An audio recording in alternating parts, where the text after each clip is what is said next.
Network Entertainment. If you look at your spending for the last 30 days, what would I know about you? Yan ang pag-uusapan natin sa episode na ito. Hi, I'm Chingitan and you're listening to Chink Positive Podcast, where I aim to equip you to become wealthy and debt-free, teaching you on how to save, budget, get out of debt, and invest. Let's get into the episode. Hi there, this is Chingitan. Welcome to Chink Positive.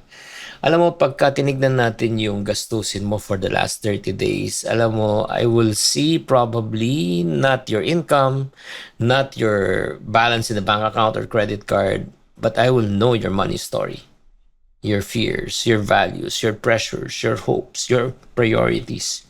Because I do believe spending is never just about money, but it's all about your identity.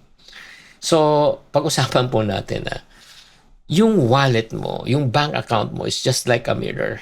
What do you mean? Most people think that money is actually neutral. It's a piece of paper. It's about the balance you have in your bank account. But the way you spend your money really reflects your values, reflects your priorities in life. So, ito lang, tanong ko sa'yo. Pag ikaw ay nag-i-spend ka, bakit ka ba nag-i-spend? Nag-i-spend ka ba when you're stressed? Nag-i-spend ka ba so that you can get comfort? Nag-spend ka ba because is it out of need? Or nag-spend ka because out of want? Nag-i-spend ka in order for you to feel safe? Or nag-i-spend ka for you to feel successful? Nag-spend ka ba to feel love? Or nag-spend ka that you want to feel that you are in control? None of these things actually make you a bad person. They just tell your story. I can still remember nung isang financial consultant, nung kino-coach niya yung isang client niya. Sabi niya, can I see your checking account? Nung tinignan niya, karamihan ng checking account niya nasa stocks napupunta. And yun napupunta. Yan ang story ng buhay niya. Na yung ika nga, kung nasaan ang iyong kayamanan, nandun din ang iyong puso. Diba? So, araw-araw binabantayan niya talagang stocks. Diba? Makikita mo talaga yung spending habits mo are not just random. They are just patterns. Patterns that comes out from your experiences. So, my question to you is this. What is your money story telling you? So, when you buy something na impulsive, ask yourself this question. What story am I telling myself right now? Maybe, kung may binili ka, out of impulse, sinasabi mo sarili mo, I work hard, deserve ko to. No, I really need, kailangan ko bilhin to para maging in ako. Because I need to be successful. I need to look successful. I don't feel like na napag-iiwanan ako. I want my life to look better. Nagigets nyo? So, this story doesn't come from nowhere. In other words, may hugot yan. Ito yung sinasabi nga natin, lalo na healing of the inner child. Alam mo, the way we spend money is only a reflection on how you were raised when you were young. Di ba?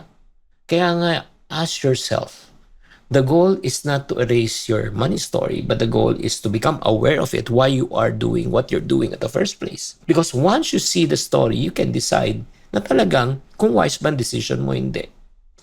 Like ako, honestly, hindi ako masyadong mabili sa mga damit, gamit. Diba? Kasi para sa akin, as long as I have a pair of shoes, a pair of pants, diba? Masusuot ko at parati ako naka-black. Diba?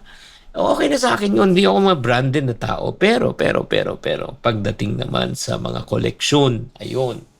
Koleksyon ng paintings, no? Kahit na medyo mataas, binibili ko. Kaya tinatanong ko, bakit ko kailangan bilhin? Diba? Hindi ko naman kailangan.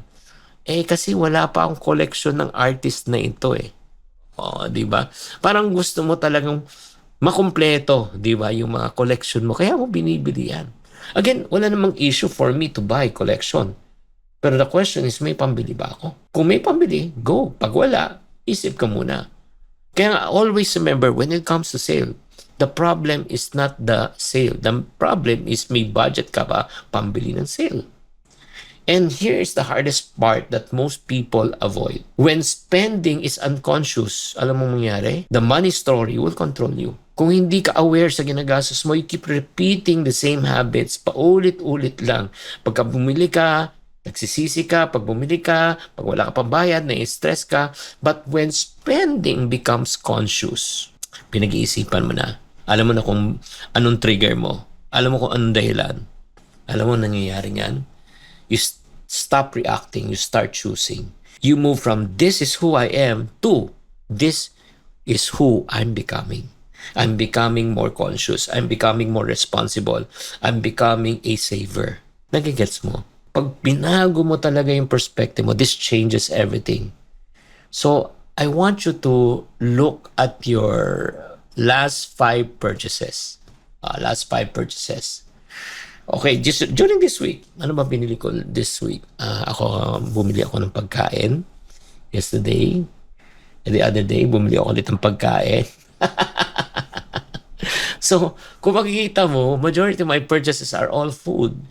What was I really buying? Honestly, I'm not buying food. Busog naman ako eh. Alam mo, binibili ko. Sinabi ko sa sarili ko, I work so hard, I deserve a good meal. Nagigets mo? For me, I bought it. Is it for comfort? Yes, because it's called comfort food. Am I buying for relief? Yes. Am I buying for validation? No. Am I buying as an escape? No. I'm buying it as a reward? Yes. Nagigets mo? Kaya nga, I want you to reflect right now. Tuwing may bibilin ka ngayon, yung last 5 purchases mo for the last week, sulat mo, tapos tanungin mo sarili mo, is it for comfort? Is it for relief? Is it for validation? Is it to prove that you have made it? Or is it to escape? Or is it a reward? Ang kagandahan dito, awareness is already progress. Friend, so kung napapansin mo, kung may problema ka sa spending, let me tell you this, your past spending doesn't define you, but it can teach you good money lessons. You don't need to erase your story. You just need to edit your chapter right now. I hope that I've encouraged you again in this short podcast episode at naintindihan nyo kung ano yung money story nyo. Tatandaan, as I always say, to every problem, there's always a solution. If you're not part of the solution, you're part of this problem. Always. Think positive. Don't forget to subscribe. The opinions of podcast creators, hosts, and guests are not necessarily reflective of the official stance of the Pod Network Entertainment, its hosts, or other network programs. The content created by the people behind the podcast is personal and not meant to harm any religion, ethnicity, group, organization, company, or individual.